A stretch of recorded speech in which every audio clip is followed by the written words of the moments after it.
I watched your recent interview. Yes. And you stated that it was because of athletics. That's why you gained admission to the University of Ghana.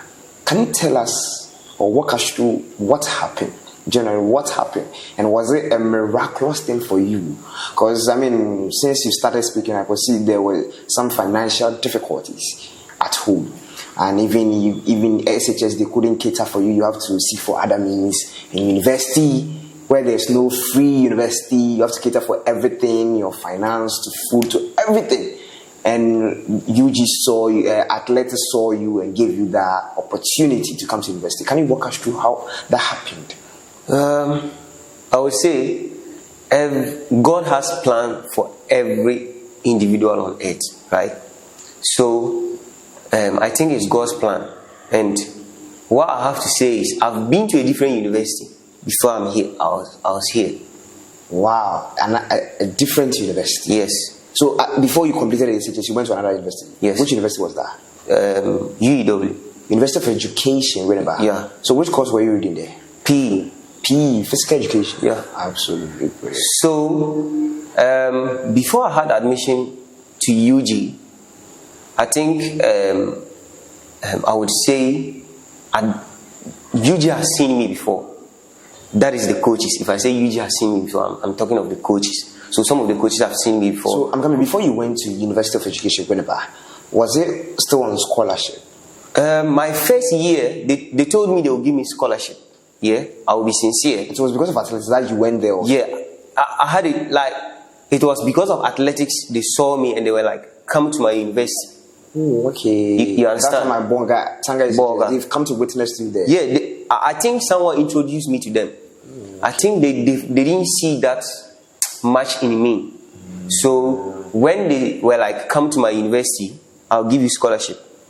That's what they said. So when I got there, they were like, nah, they can't give me the scholarship. So I paid. And at that time, when I got to Winneba, and they said they will not give me the scholarship, my mom was like, nah, I should come back home. I was like, nah, listen, this is my dream. Whatever that it takes, I will not come back home until I get what I want. That's what I told my mom on the phone. And she was like, okay. So my mom took loan, money from this, money from that, money from there. Then she paid my fees. So I think due to my performance, the next year they gave me the scholarship. But my second year in UEW, I left there. Why? Because I had an opportunity with someone who wanted to help me, and the person ended up, I don't want to say the person ended up failing me, but help you as in my athletics career. So this is you from UEW. So this is what happened. Me in the athletics, whatever it takes to make me to run fast, that is what I'll stick to. I don't care. Whether it's illegal means. Illegal. Well, wow. So far as it will make me run fast, I'll go for it. But illegal, when you say illegal, there's nothing you can do in athletics which is illegal. There are. I mean, in football, there are doping tests where people we tested. Always, even recently, I think Mudryk has been tested. Pogba was penalized. Yeah. You are really correct. Yes, when it comes to athleticism, you must check even your diet. You're supposed to take what you're not supposed to take. Yeah. So if you say your diet, that it really matters. You need so for middle distance or long distance, you need to take more carbs and stuff. But when you say doping, I don't think anybody in Ghana would say he or she is doping. No, I don't think. And you can't do that. Okay, fine. If other people are doing it, but for me, no. So, but if anything that would take you to run fast, you fast. A statement that the person was like anything which will enable you to run fast. I'll do it. So whether my training, so for instance, when they tell me when I stay with you one night, or when you are my friend, it will make me run fast. I'll be your friend. Oh, okay. You understand what I'm trying to say? When they tell me like, listen, you need to go to the gym and do this stuff, that will make you run fast. That is what I'll do. Okay. When they tell me, look, now I'm in UG. They tell me, look, when you leave UG and go here and train for a year, it will make you run fast and you get to the Olympics. I'll leave UG. That is my dream. So that's what made you left the University of Education, Winneba? Yeah, actually what made me left the University of Education is I had that dream. For me, I've been dreaming to be at the top. You understand? So what made me left UEW is that I had a chance of training with someone who said he will make me fast. So because of that, and there's no any point in my life that I want to run slow. I always want to be fast. You understand? Even though it's not every race that you need to run fast. Yeah, but that was the dream. So he made a statement that, look, I'll help you to let you run fast. I'll send you to this place to let you run fast. You train, you do this, you do that. And that is what I want to do. Even though I'm not a dandahead, I can read and write. Yeah. Education is the key. Right. That's what they say. Right. But for me, both are important. Yeah. You move for me, athletics. yes, Everywhere you go, you move athletics. Athletics is my game. Athletics is first. You understand? So I can tell you, even though other athletes are leaving the country to the US to study and continue their education, but what made them to leave the country? Athletics. Yeah. You understand? Yeah. So the main key point is that is the reason why I left UEW. So when I went, I took a risk. In life, you need to take risks. Yeah. You understand? Calculated risk. Yes. So I took that risk to leave the school and then go and run fast.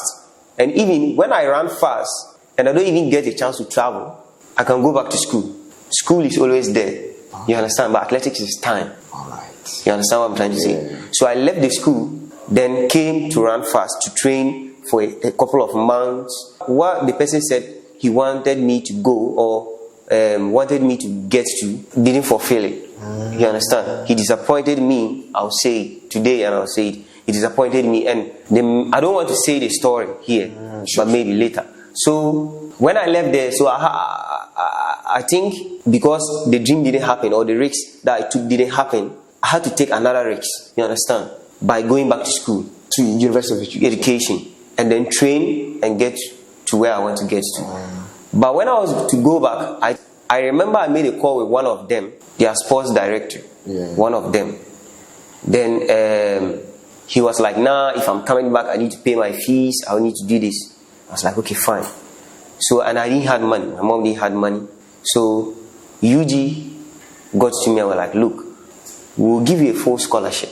But before you continue, how did they get to know you after the disappointment? That particular person failed you. You were at home. Because that's very obvious. So how did they see you that you are an athlete and we can, sponsor your education so that you can run for us? How did this all happen in the first place? Yeah, I remember I told you guys that the GA organized races, right? Yeah. And before then, UEW, I raced before. Some of the coaches in UG saw me. So the GA has been organizing race, which is maybe the opening championship, national championship. Then athletes comes to perform, and I think I'm one of the best when it comes to my event. Sure. So I think the UG coach, which is Coach Akoka and then Coach Wahab, saw me and they were like, you can come. We will offer you a full scholarship. We'll give you whatever you need. So you need to go, and it's just like signing pro. Sure. If Adidas comes and say he'll give you $500,000, and then Nike comes and say, I'll give you more than $500,000, who would you sign for? I want $500,000. Good. So because they said they'll take me, they'll give me full scholarship. You didn't even hesitate. I didn't try. I was like, okay, fine, I'll come. So Coach Akuka came and we spoke on phone and blah blah blah. Then boom, I was here. Wow. Yeah. How did you describe it? Was it a miracle for you? Yeah, that's what I was saying. A lot of people don't get this opportunity after taking such risk. And they get to identify you through your works at UEW, within your state to sponsor a scholarship, come to the premier university, and come and continue your exploits. One thing I would say is, that's what I was saying, is God's plan. If something is meant to happen, it will happen. And I think UG is not that everybody is getting this opportunity. Some people are not getting this opportunity. At all, yeah. It's true, but I think there's no way you be a good athlete and you want to come to UG and UG will not take you. You understand? So I think basically I was performing. They saw it in me and they saw my potentials. They were like, the way I'm focused, I run my races. I think that those things count. Okay, so which course did they give you here to read? When I came, I was given a diploma to study, and fine, giving me diploma, I think I think it works good for me. It's good to add up to you. Yeah, so probably when you finish the 2 years, you can come and continue. Sure. Right? So I think maybe when I finish my 2 years and I think I can continue the school, I'll continue. I actually spoke with the coach. The diploma will help me because it will help me in my studies and in my athletics. Because doing diploma, you the athlete, might schedule class, maybe your own classes along the week, then you learn. But probably the diploma, I think more where the stress comes mostly is Saturdays and Sundays, because we normally do online classes. Wow, that was great. So this time the University of Ghana coaches are your savior now, showing your exploit at UEW, deciding that, look, let's bring Bazaa in for us. So you're currently a diploma student. Which particular course are you doing? I'm offering librarianship. Librarianship. Yeah. And so you'll be done within this year? Yeah, this year. Probably this year. Right. And you are having plans next year, sorry. That will be next year. So we're engaging for next year. That's wonderful. That's wonderful. Okay, so moving on, let's move right into the University of Ghana athletics, the recent one we witnessed. That was your first, let me say, your race I witnessed. Okay. Particularly for you. That's the 800 meters. Yeah, you clocking a time of 1 minute 54.50 seconds. Yeah. Right. Yes. And so the record holder is Eric Noah in 2019, and he clocked a time of 1 minute 54 seconds. So it's just 50 microseconds separating you guys. How does that feel? I felt like I could break the record, and I felt a little bit disappointed. But were you aware of the record initially? Yeah. Okay. I had in mind, and I was in shape, which I could break. Even now, I think if I get a fast race, I can break the record. So. But the thing is, sometimes it's not every race you need to go in and run super fast. You understand? So I think the communication between I and my coach was that, listen, you are going into the race, don't run super fast, because I'm preparing towards Gusa. This interhouse just came like boom, unaware. Like, so you'll be competing the Gusa as well? Yeah. Okay. So even though I was targeted to break the record, but in my first lap, those I raced with, the first lap was really slow. So if you watch the race, the first lap was slow. The second lap, I did it on my own. So the first lap was like 58, and then the second lap was like 56. So you could see that. So I left. So if I had strong competitors, I would have broken the record. But I didn't want to push myself too much, because you felt that they weren't. Yeah, so I didn't feel like pushing myself too much, because I was still on my training program whilst racing that race. So I even went for training on the race was on Friday, right? I trained on Thursday and I came and raced.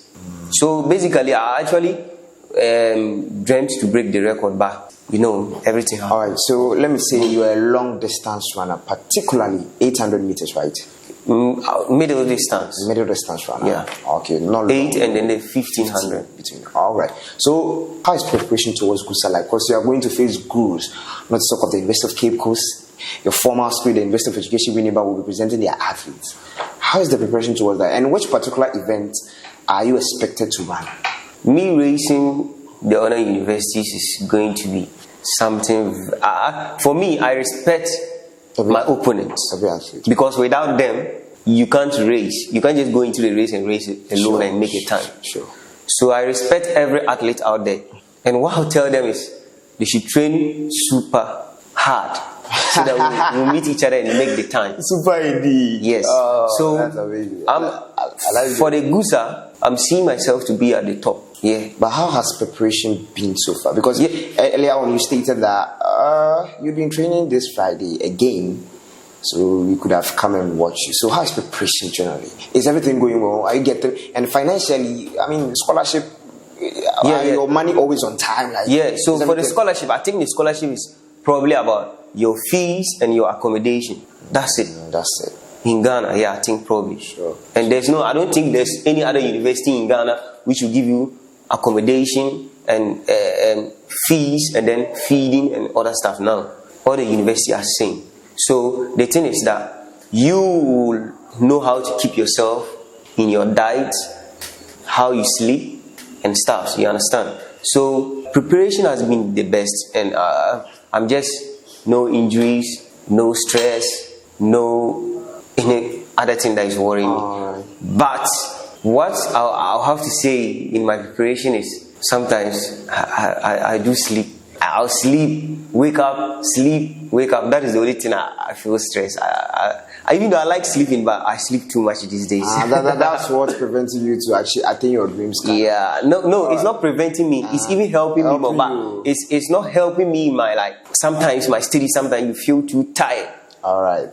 That's the only distraction. All right, so viewers, you are still watching Anapo TV, and we have Bazaa Kurug Morris. You know, let me say a promising athlete here from the University of Ghana, making exploits. Recently, in the 60th Eugene Hall Athletics, he won the gold for 800 meters men, clocking a whooping time of 1 minute 54.50 seconds. And it's been interactive since we started, and we still want to know more. But to wrap it up, generally, let's say the way forward. What do you see yourself, let's say, in the upcoming 5 years? Where do you want to see Bazaa?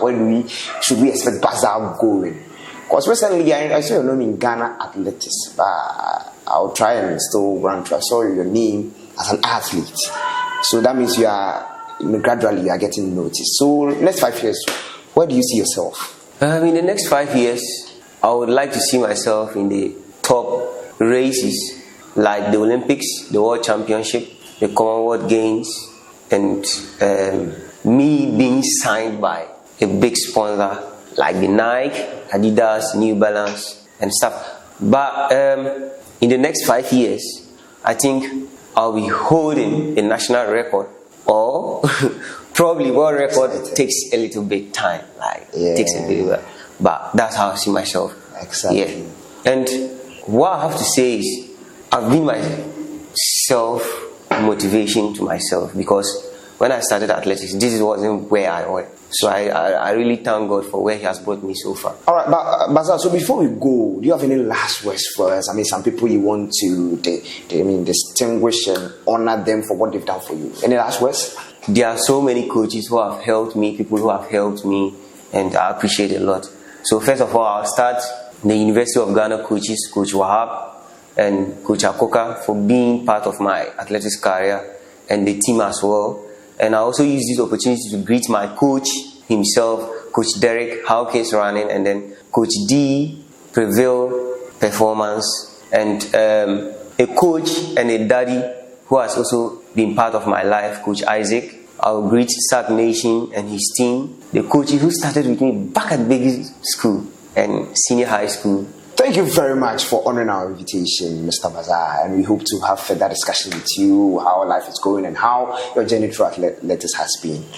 Thank you very much for honoring our invitation once again. And so, viewers, my name is Gabriel Tekumensa, and here is where we draw the curtains. But before we go, subscribe and share to your other friends to keep on, zooming into Anapo TV, because we have a lot of mind-blowing discussions coming your way, a lot of events, through politics, through everything you want to know about news. Stick to Anapo TV, and we'll bring you good coverage of events. And it's been being with me once again, and watch out for our next event. Au revoir, as they do say. Bye-bye.